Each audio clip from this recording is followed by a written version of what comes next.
हो जांदे ने पाक खुदा दे उन्हां दे बोझ यसू ने चुक लए ओ सब आजाद ने हुणे आजाद ने उन्हां दे बोझ यसू ने चुक लए जेड़े हो जांदे ने पाक खुदा दे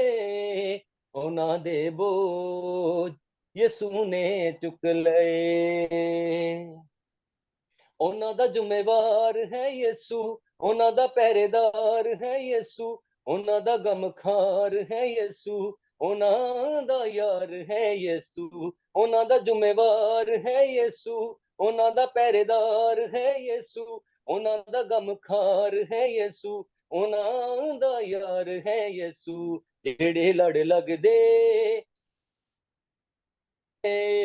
उन्हां दे बोझ यसू ने चुक लए जेड़े हो जांदे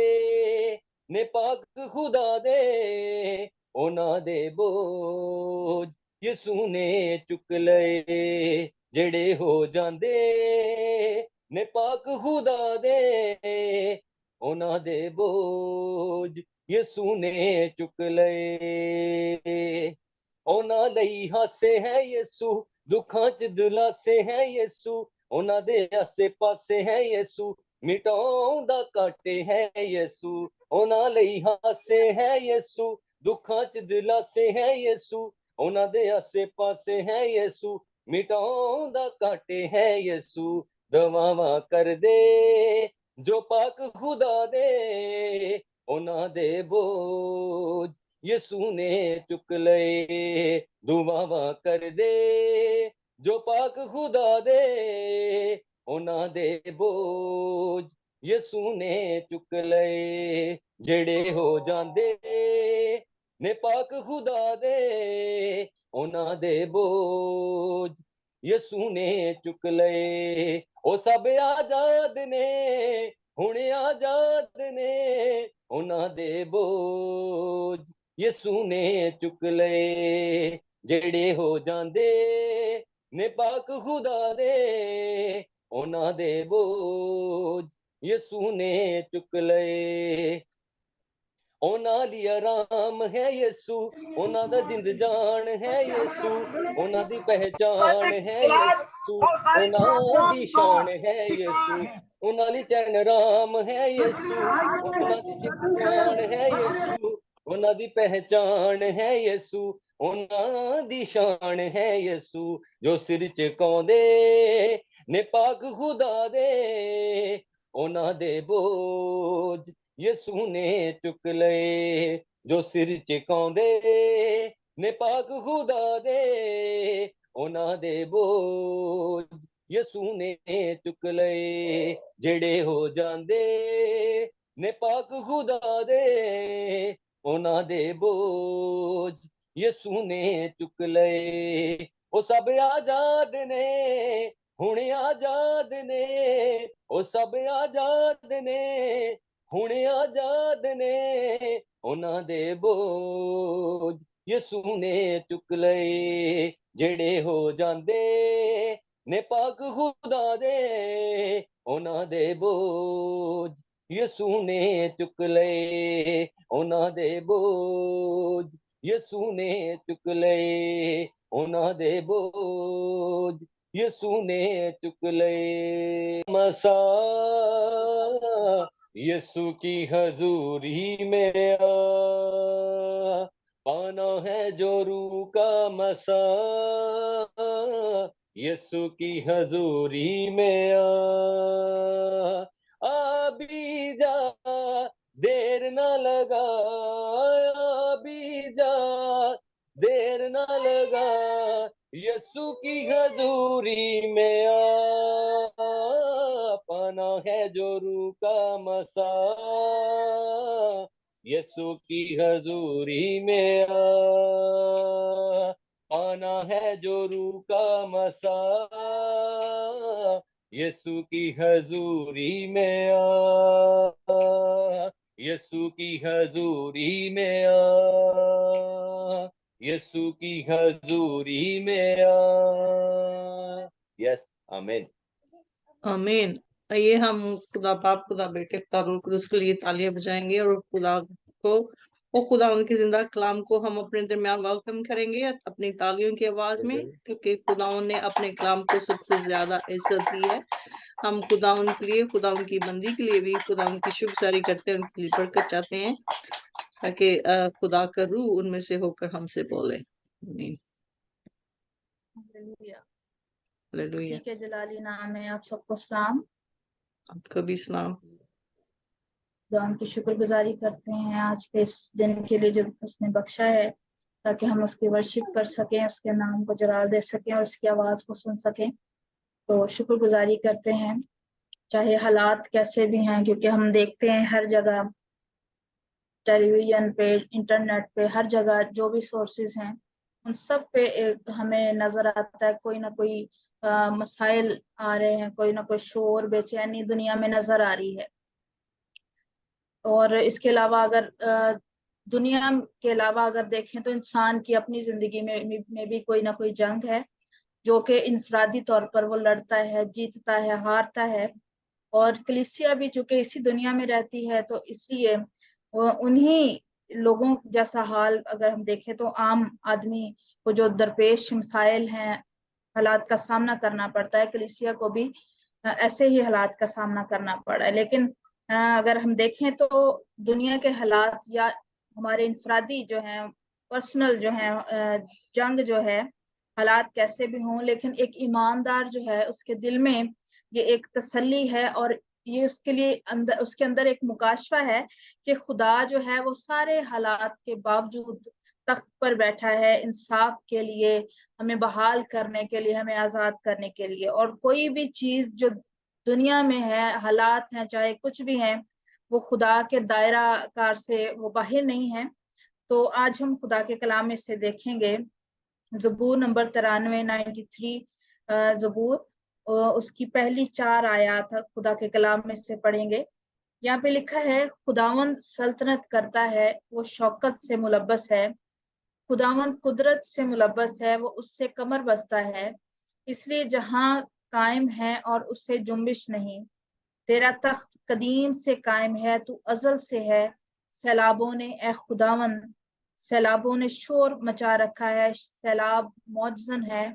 बहरों की आवाज से, समुंदर की जबरदस्त मौजों से भी खुदावंद बुलंदो कादिर है। आमीन। यहाँ पे खुदा का बंदा ज़बूर नवीस खुदावंद की कुदरत के बारे में बात करता है और बात बताता है कि खुदावंद बादशाह है, वो सल्तनत करता है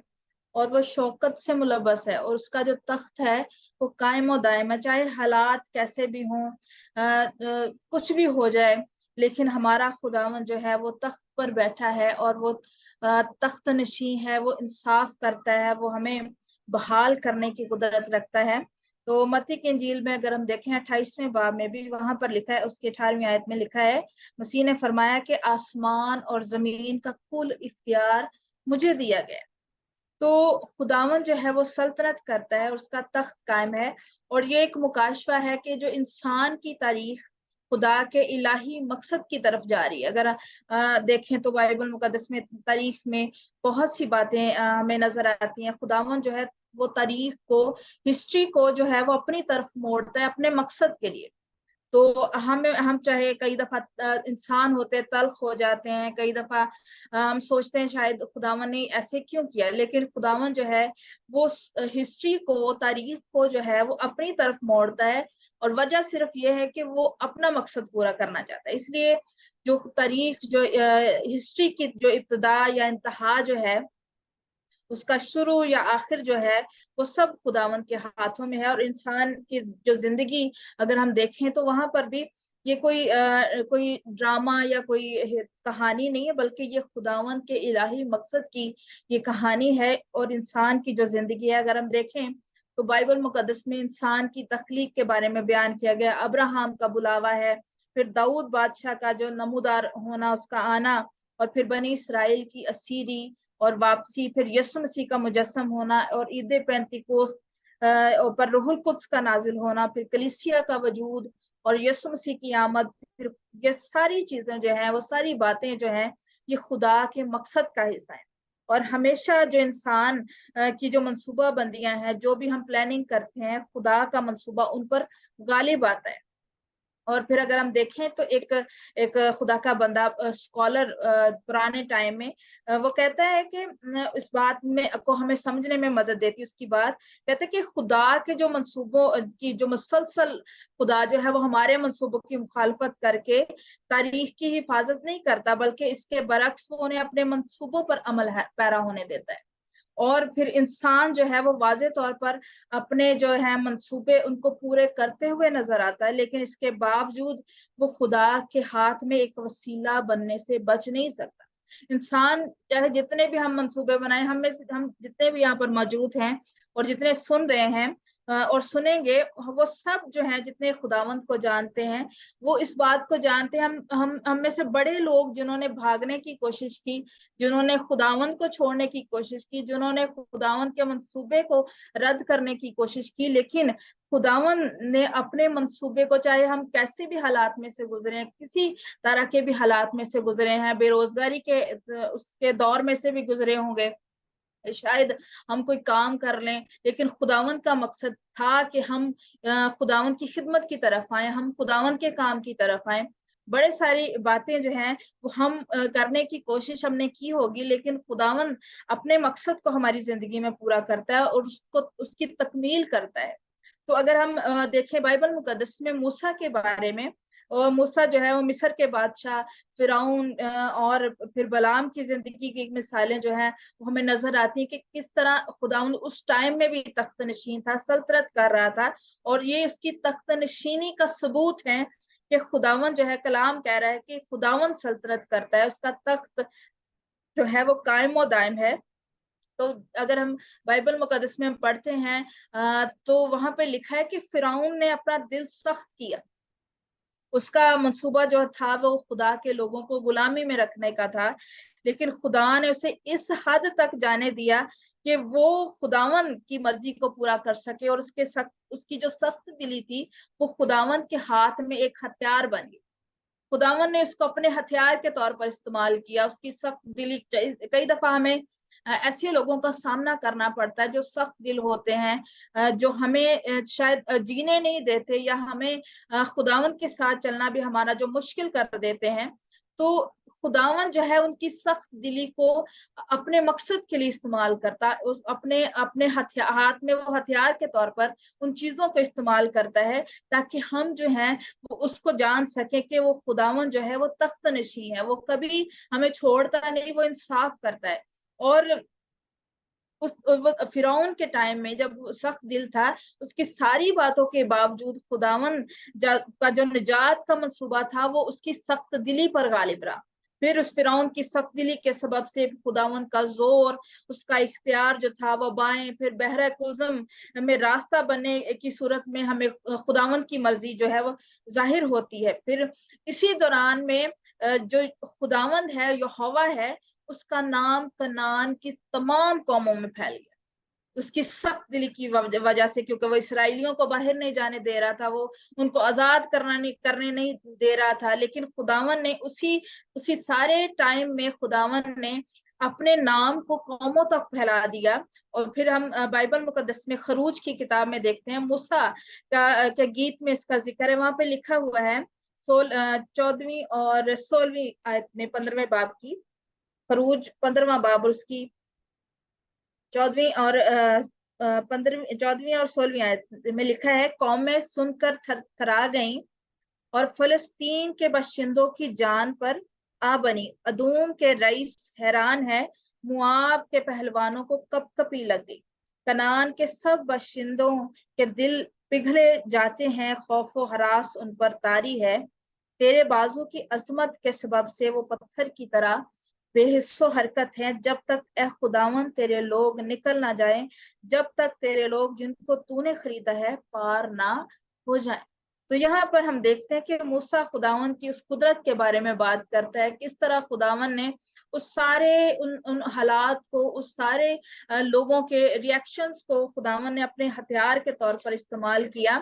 तो खुदावन जो है वो हमेशा, क्योंकि वो तख्त नशीं है, उसका ना शुरू है ना आखिर है, वो हमेशा से है और हमेशा तक रहेगा। तो चूंकि खुदावन सल्तनत करता है, वो बादशाही करता है, वो तख्त नशीं है। फिर इसी तरह यूसुफ की जिंदगी में हम देखें तो वहां पर भी जो है वो खुदा की तख्त नशीनी की एक तस्वीर हमें नजर आती है। उसके जो मुखालफाना उसके जो हालात थे, उसको जख्म दिए गए, उसको फरेब दिया गया, उसको कुएं में फेंका गया, गुलामी का सामना करना पड़ा, और झूठ इल्जाम और कैद, ये सारी चीजें थी जो थी उसकी सरफराजी का बायस थी। उसकी तरबियत के लिए खुदावन ने उनको इस्तेमाल किया, और उसकी जो इन सारे हालात को खुदावन ने हाकमियत में बदल दिया। और बिलाखिर जो उसके जो भाई थे, जो उससे हसद करते थे, और फोतिफार की बीवी भी जो जिसने उस पर इल्जाम लगाया, फिर एक सरदार जो था साकी जो था, वो भी खुदावन की मंसूबाबंदी में जो उसकी तकमील करने के लिए वो हथियार साबित हुआ, क्योंकि वो भूल गया था। तो खुदावन जो है वो हमेशा, अगर वो हालात में से हमें गुजारता है, हमें ऐसी मसाइल में से गुजरना पड़ता है, तो खुदावन जो है वो उन सारे हालात को अपने लिए इस्तेमाल करता है, अपनी मर्जी के लिए इस्तेमाल करता है। उस हिस्ट्री को जो हम फेस करते हैं, उन सब को खुदावन अपने मकसद के लिए इस्तेमाल करता है। फिर अगर हम नए अहदनामे में भी देखें तो खुदावन यीशु मसीह की मौत, उसकी जो उसके जी उठने की कुदरत जो है, वहां पर चाहे बदरूहें और शैतान ने बड़ा कुछ करने की कोशिश की, खुदावन के मंसूबे को रद्द करने की कोशिश की, तोड़ने की कोशिश की, लेकिन खुदावन का मंसूबा जो है वो अटल है, वो कायम रहता है, क्योंकि वो सारी चीजों का इख्तियार, पूरी कायनात का इख्तियार जो है वो उसके हाथ में है। इसीलिए मुसन्नफ कहता है कि खुदावन सल्तनत करता है, उसका तख्त जो है वो कायम और दायम है, तो अजल से है। तो खुदावन जो है वो हमें इसीलिए कलीसिया, क्योंकि अगर हम देखें पाकिस्तान के हालात या दूसरे ममालिक के हालात को भी देखें, तो हालात मुश्किल से मुश्किल हुए हुए जा रहे हैं। हर रोज एक नई बात सामने आती, कोई नया केस सामने आता है। लेकिन कलीसिया को इस बात को जानने की जरूरत है, हालात चाहे कैसे भी हों, लेकिन हमें पता है कि हमारा खुदावन जो है वो तख्त पर बैठा हुआ है, वो तख्त नशीं है, और हमें घबराने की जरूरत नहीं है। और क्योंकि बाइबल मुकद्दस ऐसी नबूवतों से भरी हुई है, और जिनसे हम जानते हैं कि ये जो खित्ता है जहां पर खुदावंद यीशु मसीह बादलों पर आएगा, अपने जलाल को जाहिर करेगा, और कौमें, लिखा है और कौमों, जो कौमें हैं वो कौमों से लड़ेगी, और यरूशलेम के गिर्द जो है वो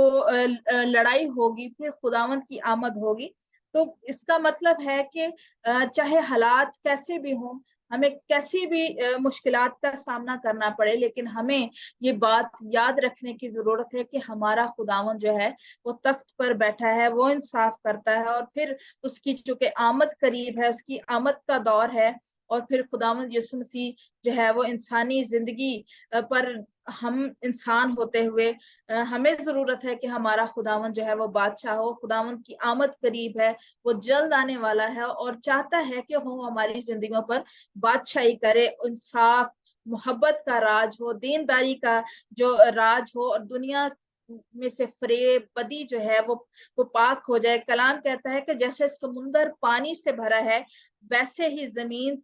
खुदावंद के इरफान से मामूर होगी। अगर हम यसाया 11वां बाब देखें तो वहां पर एक पुरअमन बादशाही का जिक्र है।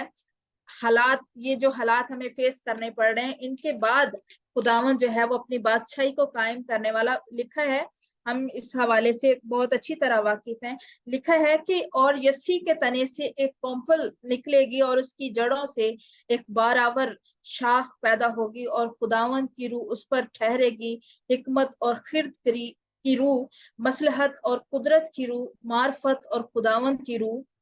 और उसकी शादमानी खुदावन के खौफ में होगी। वो ना अपनी आंखों के देखने के मुताबिक इंसाफ करेगा, ना अपने कानों के सुनने के मुआफिक फैसला करेगा, बल्कि वो रास्ती से मस्कीनों का इंसाफ करेगा, और अदल से जमीन के खाकसारों का फैसला करेगा और वो अपनी जुबान के अस्सा से जमीन को मारेगा और अपने लबों के दम से शरीरों को फना कर डालेगा और उसकी कमर का पटका रास्तबाजी होगी और उसके पहलू पर वफादारी का पटका होगा। आगे भी अगर हम देखें इसको पूरा पूरा पढ़ें तो वहां पर लिखा है कि भेड़िया बर्रे के साथ रहेगा, चीता बकरी के बच्चे के साथ बैठेगा, फिर जो शेर बब्बर जो है वो घास खाएगा, भूसा खाएगा। तो खुदावन जो है वो ऐसी बादशाही को कायम करने वाला है, हम जानते हैं, बाइबल इसके बारे में बताती है। तो अगर ऐसी बादशाही हमें चाहिए तो इसके लिए हमें हालात में से गुजरना पड़ेगा। तल्ख हैं, मुश्किलात हैं, हर रोज एक नया डर हमारे दिल में पैदा होता है, पता नहीं आज किस शहर का रुख होगा, पता नहीं आज किस शहर का रुख होगा, लेकिन खुदावन जानता है कि वो जल्द आने वाला है और हमें इन हालात में से गुजरना है, कलीसिया को ऐसे हालात में से गुजरना है। और कलाम कहता है कि जान देने तक वफादार है तो मैं तुझे जिंदगी का ताज दूंगा। तो जरूर है कि हम जान देने तक वफादार रहें। लोगों को तो कोशिश कर रहे हैं कि वो मसीह का इनकार करें, लेकिन हम जानते हैं कि हमें ईमान में मजबूती हासिल करनी है और ये खुदावन के रूह से मुमकिन है। तो हम अपने आप को मजबूत करें, खुदावन के साथ जुड़े रहें, ताकि इन सारे हालात में हम मजबूत हो सकें और खुदावन की बादशाही का हिस्सा बन सकें। खुदावन इस कलाम के वसीले से हम सबको बरकत बख्शे। आमीन।